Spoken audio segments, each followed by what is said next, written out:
Sure. Yeah. So as the teams grow, okay.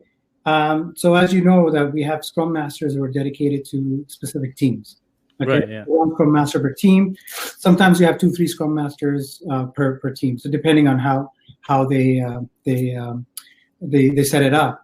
But as the development teams grow and as the organization requires more sort of coordination, okay, they require people like us to come in and be able to sort of coordinate between the teams, the programs, and the enterprise, because the vision comes from the enterprise, right? And it's executed by the teams. So who's going to bridge that gap, right? Number two, you come in as a third eye, right?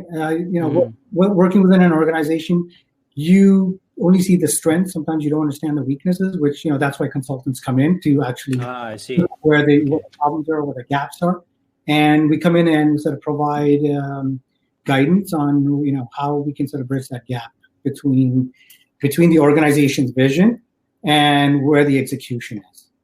Okay, got it. And also, if certain organizations are following certain frameworks and you're an expert on that framework, so you come in and help implement that framework for them. Gotcha. So Aariz, like in most cases, based on what you're saying, like the Agile coaches, they're usually like someone external to the organization that's brought in. Is that the case, or are there like actual internal Agile coaches as well? Or no, there's a lot of internal Agile coaches. Okay. There's a lot of full-time employees who are Agile coaches. So it's a combination of external and internal, right? But then there's positives and negatives to that too. Yeah. Because it's always evolving, right? I mean, our goal is to sort of lead teams to a certain level of performance and maturity, right? Yeah.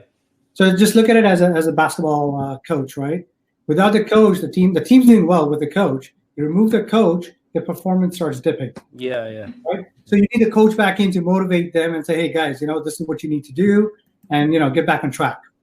So the full-time Agile coaches, they focus a lot on that and kind of create that consistency in the performance for the teams and for the businesses, because things happen. We sort of lose track of what we're trying to do as an organization, and we try to go back to the old way. So all the work that you've done, moving them from the traditional way to the new way, right? Yeah. Now people slowly start moving back to the traditional way if that guidance is not constantly there, right? And therefore the Agile coach is always there to sort of lead and guide.